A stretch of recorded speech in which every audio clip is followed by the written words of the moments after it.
15차 셀 나눔입니다. 주제는 어부를 제자로 부르심.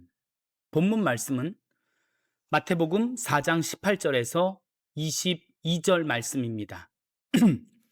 갈릴리 해변에 다니시다가 두 형제 곧 베드로라 하는 시몬과 그의 형제 안드레가 바다에 금을 던지는 것을 보시니 그들은 어부라. 말씀하시되 나를 따라오라. 내가 너희를 사람을 낚는 어부가 되게 하리라 하시니 그들이 곧 그물을 버려두고 예수를 따르니라. 거기서 더 가시다가 다른 두 형제 곧 세베대의 아들 야고보와 그의 형제 요한이 그의 아버지 세베대와 함께 배에서 금을 깁는 것을 보시고 부르시니 그들이 곧 배와 아버지를 버려두고 예수를 따르니라. 질문 1번입니다. 예수님께서 먼저 그들을 찾아가 나를 따라오라고 부르셨을 때 그 부르심은 어부들에게 어떤 의미였기에 그들은 곧 그물을 버려두고 예수님을 따랐을까요? 갈릴리 바다에서 베드로와 안드레는 평생 어부로 살았습니다. 근데 갈릴리 바다라고 기록되어 있는데 실질적으로는 바다가 아니라 아주 큰 강입니다. 큰 강이기 때문에 그것이 바다인 줄 알고 사람들은 바다라고도 불렀습니다. 그물은 그들에게 삶의 전부라 할 만큼 중요했습니다. 왜냐하면 그들의 생활을 책임지는 수단이었기 때문입니다. 그런데 예수님께서 찾아오셔서 나를 따라오라고 말씀하셨습니다. 성경은 그들이 곧 그물을 버려두고 예수님을 따랐다고 합니다. 여기서 놀라운 것은 예수님께서 그들에게 왜 따라야 하는지를 설명하고 부르지 않았습니다. 예수님은 앞으로 내 삶이 이렇게 될 것이다 라고 설명하지도 않았습니다. 그저 나를 따라오라고 말씀하셨습니다. 그런데 그들은 그 한마디에 그물을 내려놓았습니다. 왜일까요? 그들에게 예수님은 자신들의 그물보다 더 귀하게 보였기 때문입니다. 그들은 물고기를 잡는 어부입니다. 예수님은 그들에게 물고기가 아니라 사람을 낚는 어부라는 새로운 존재의 의미를 주셨습니다. 그물은 오늘의 먹고 사는 문제를 해결해 주지만 예수님은 그들의 인생이 누군가를 살리는 인생이 될 수 있다는 새로운 길을 열어주셨습니다. 새로운 비전을 주셨습니다. 그들은 물고기를 잡는 어부였습니다. 그런데 예수님은 그들에게 물고기보다 훨씬 귀한 것을 보여주셨습니다. 물고기를 잡는 인생에서 사람을 살리는 인생으로 부르신 것입니다. 너희가 지금까지는 물고기를 잡았지만 이제부터는 사람을 낚는 어부가 되리라. 여기서 인생의 방향이 완전히 달라집니다. 물고기를 잡으면 물고기는 죽지만 사람을 낚으면 사람은 생명을 얻게 됩니다. 세상의 성공은 내가 얼마나 많은 것을 얻었느냐를 묻지만 예수님은 우리에게 묻습니다. 너를 통해 사람들이 생명을 얻고 있느냐? 이것이 예수님을 만난 사람의 새로운 존재의 이유입니다. 베드로와 안드레도 마찬가지입니다. 그들은 예수님을 따라가면 무엇을 얻게 될지 알지 못했습니다. 얼마나 힘든 길인지도 몰랐습니다. 십자가가 기다리고 있다는 사실도 몰랐습니다. 그러나 한 가지는 알았습니다. 나를 부르시는 분이 예수님이라는 것을. 그래서 그물보다 예수님을 선택했습니다. 야고보와 요한도 마찬가지였습니다. 성경은 더 애절하게 기록합니다. 그들이 곧 배와 아버지를 버려두고 예수를 따르니라. 그들에게 배는 삶의 터전이었고 아버지는 가족이었습니다. 그런데 예수님께서 부르시자 배와 아버지를 뒤로 하고 예수님을 따라갑니다. 이 장면을 바라보면 이런 생각이 듭니다. 예수님을 따르는 것은 단순히 무엇인가를 포기하는 것이 아닙니다. 나를 부르신 분이 누구인지를 발견하는 것입니다. 그래서 그들은 그물을 버린 것이 아까워서 뒤돌아보지 않았습니다. 배를 버린 것이 억울해서 머뭇거리지도 않았습니다. 예수님을 만난 순간 그들이 바라보던 인생의 방향이 달라졌습니다. 갈릴리 바다에는 여전히 물고기가 있습니다. 그물도 그대로 있습니다. 배도 그대로 있습니다. 하지만 그들의 마음은 더 이상 예전의 그물과 배만 바라보고 있지 않습니다. 예수님께서 그들을 부르셨기 때문입니다. 예수님께서 부르신 것은 단순히 어부 네 사람이 아니었습니다. 각각 한 사람의 인생을 붙드시고 그 인생을 통해 또 다른 사람을 살리는 하나님의 역사를 시작한 겁니다. 자, 질문 2번입니다. 베드로와 안드레는 그물을 버렸고 야고보와 요한은 배와 아버지를 버려두었습니다. 예수님의 부르심 앞에서 그들이 내려놓은 것은 무엇인가요?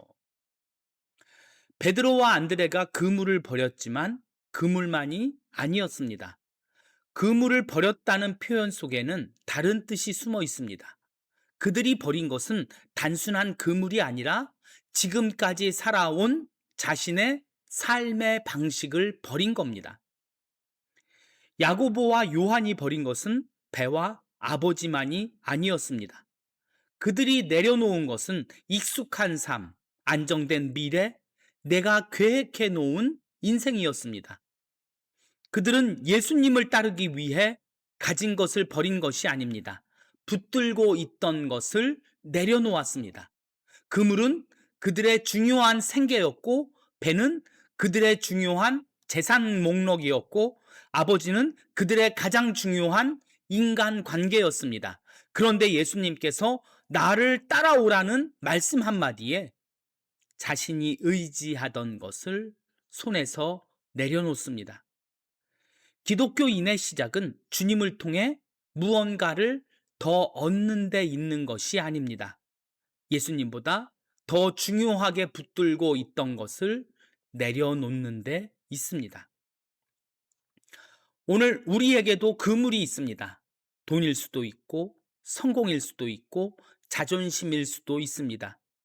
인간의 인기일 수도 있고 내가 세워놓은 미래의 계획일 수도 있습니다.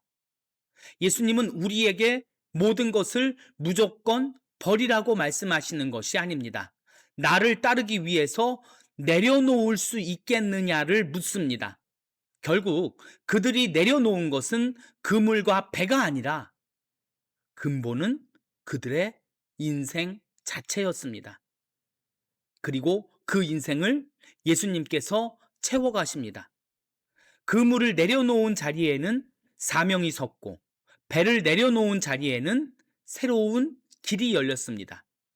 중요한 관계를 내려놓았더니 그 자리에 예수님의 자리라는 새로운 정체성이 주어졌습니다. 예수님을 따르는 삶은 무언가를 잃어버리는 삶이 아닙니다. 내가 붙들고 있던 것을 내려놓을 때 예수님께서 그 빈자리를 생명이라고 하는 가장 위대하고 중요한 것으로 채워갑니다. 생명보다 소중한 것은 없습니다. 생명보다 소중할 수 있는 것은 없습니다. 마가복음 8장 36절에 보면 온 천하를 얻고도 제 목숨을 잃으면 무엇이 유익하리요? 이 말씀의 의미는 온 천하를 얻은 사람이 생명도 가져야 된다는 말씀이 아닙니다. 온 천하보다도 생명이 소중하다는 말씀입니다. 우리가 내려놓은 것은 우리에게 가장 중요한 것이었습니다. 우리가 내려놓은 빈자리를 주님은 주께서 가장 중요한 것으로 채우십니다. 그러므로 예수님을 따라간다는 것은 내 인생을 포기하는 것이 아니라 예수님께서 가장 중요하게 여기는 것으로 채워가는 삶입니다. 그 삶으로 우리의 인생을 초대하고 있는 겁니다. 우리의 삶을 통해 사람을 살리고 하나님의 나라를 이루어 갑니다. 자, 이제 질문 3번입니다. 예수님께서는 평범한 어부들에게 사람을 낚는 어부가 되게 하리라고 말씀하셨습니다. 아무것도 특별해 보이지 않았던 그들에게서 예수님은 무엇을 보셨기에 그들을 부르셨을까요? 자, 베드로와 안드레, 야고보와 요한은 그날까지 갈릴리 바다에서 그물을 던지는 평범한 사람들이었습니다. 그들에게는 위대한 학문도, 종교적인 명성도, 사람들에게 존경받을 만한 특별한 이력도 없었습니다. 그런데 예수님은 그들을 보시고 말씀하셨습니다. 나를 따라오라. 내가 너희를 사람을 낚는 어부가 되게 하리라. 예수님은 너희가 훌륭하기 때문에 나를 따라오라고 말씀하지 않았습니다. 너희가 준비되었기 때문에 나를 따르라 고도 말하지 않으셨습니다. 오히려 나를 따라오라. 내가 너희를 어떻게 만들어 주겠다고 말씀하셨습니다. 자, 여기에 은혜가 있습니다. 예수님은 완성된 사람을 부르시는 분이 아니라 부르신 사람을 만들어 가시는 분입니다. 베드로를 보십시오. 예수님을 3번이나 모른다고 저주하며 부인했던 사람입니다. 그러나 예수님은 그의 실패를 미리 아셨지만 그를 불렀습니다. 야고보와 요한도 처음부터 온유한 사람이 아니었습니다. 예수님께서는 그들을 마가복음 3장 17절에 보면 우레의 아들이라고 부르셨습니다. 우레의 아들, 우레란 천둥을 뜻합니다. 천둥치듯 다혈질적이고 매우 급한 성격을 가진 사람들을 말할 때 쓰는 말입니다. 그런 사람들을 예수님께서 제자로 삼으셨습니다. 왜일까요? 예수님은 지금의 모습을 보신 것이 아니라 하나님의 손 안에서 변화될 모습을 보셨기 때문입니다. 사람은 베드로를 보면서 저 사람은 성격이 급해. 사람은 요한과 야고보를 보면서 저 사람들은 아직도 부족해.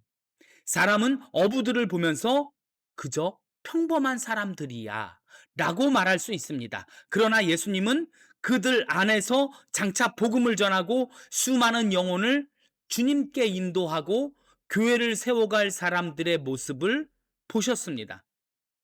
사람의 현재를 보지만 예수님은 그 사람의 미래를 보십니다.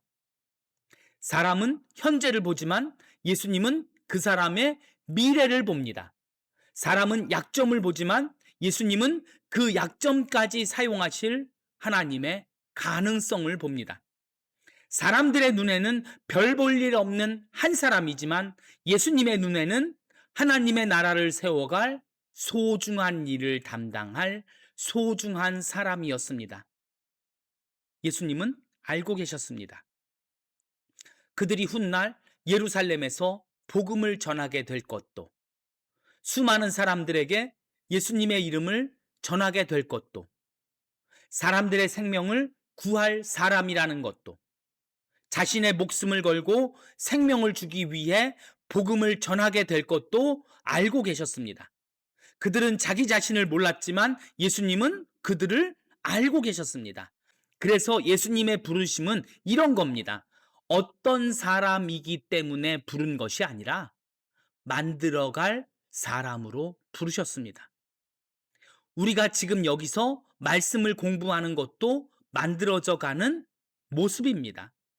예수님께 중요한 것은 우리가 얼마나 대단한가가 아니라 누구의 손에 붙들려 있는가입니다. 그날 예수님께서 어부들에게 주신 것은 단순한 직업의 변화가 아닙니다. 물고기를 잡던 손을 들어 사람을 살리게 하셨고 그물을 던지던 사람들이 이제 복음의 그물을 던집니다. 그들의 평범한 삶을 통해 수많은 영혼이 예수님께 돌아오는 놀라운 역사를 이룹니다. 그러므로 이 말씀의 가장 아름다운 결론은 이것입니다. 예수님께서 특별한 사람을 찾으신 것이 아닙니다. 예수님께서 부르신 평범한 사람이 예수님의 손에 붙들렸을 때 특별한 사람이 된 것입니다. 나를 따라오라. 이 한마디가 그들의 인생을 바꾸었습니다. 그리고 그 부르심은 오늘도 변하지 않습니다. 주님은 완벽한 사람을 찾으시는 것이 아니라 주님의 손에 자신을 맡긴 사람을 찾습니다. 그 사람을 통하여 한 영혼을 살리고 한 가정을 살리고 한 공동체를 살립니다. 마침내 세상을 향해 복음의 빛을 비추십니다. 자, 이제 나눔입니다. 나눔의 질문입니다. 감추지 말고 자신의 부족함이나 아픔을 과감하게 말씀해 주세요. 1번입니다. 오늘 나의 일상과 삶의 자리에서 예수님이 나를 부르고 계심을 느낀 적이 있나요? 자, 어떤 억울한 일을 당하거나 관계가 좋지 못한 일을 당했을 때는 말씀 안에서 그것을 지혜롭게 풀어나가라는 기회입니다. 우리는 나쁜 것이 다가왔을 때 그것을 나쁜 것이라 생각하는 그 생각 자체를 버려야 되는 사람입니다. 시험 문제에서 틀린 문제를 바라보면서 틀린 부분을 배우듯이 잘못된 관계 속에서 올바르게 잡아갈 기회를 얻는 겁니다. 어떤 잘못된 일이 생겼을 때 우리는 그것을 기분 나쁜 일이 생긴 게 아니라 기분 좋은 일로 변화시킬 기회가 생긴 거예요. 말씀 안에서요. 자, 2번입니다. 내가 내려놓은 빈자리를 예수님께서 어떤 것으로 채워주셨는가? 내 삶 속에서 경험한 하나님의 채우심을 나누는 질문입니다. 3번 질문입니다. 나는 지금 무엇을 붙들고 있기에 예수님의 부르심 앞에서 쉽게 내려놓지 못하고 있나요? 내 삶에 아직도 남아있는 그물과 배는 무엇인가요? 라는 질문입니다. 4번입니다. 어부들이 익숙한 삶의 방식을 내려놓았듯 내가 가족이나 주변 사람들과의 관계에서 내려놓아야 할 나의 그물은 무엇인가요? 내가 이 고집이나 자존심을 내려놓았을 때 관계에 어떤 변화가 생길까요? 5번입니다. 혹시 내 말이나 대화 태도가 상대방을 지적하고 꺾으려는 대화였나요? 아니면 상대방을 공감하고 생명을 살리는 대화였나요? 최근 내 언어 생활을 돌아보며 개선하고 싶은 대화 방식은 무엇인가요? 6번입니다. 예수님을 따르는 삶은 단순히 포기가 아니라 새로운 비전의 시작입니다. 지금 내 인생의 방향은 예수님을 향하고 있나요? 넘어져도 또 따르려고 하나요? 네. 이 6가지 질문에 대해서 심도 있게 나눠보시기 바랍니다. 15가를 여기서 마칩니다. 감사합니다.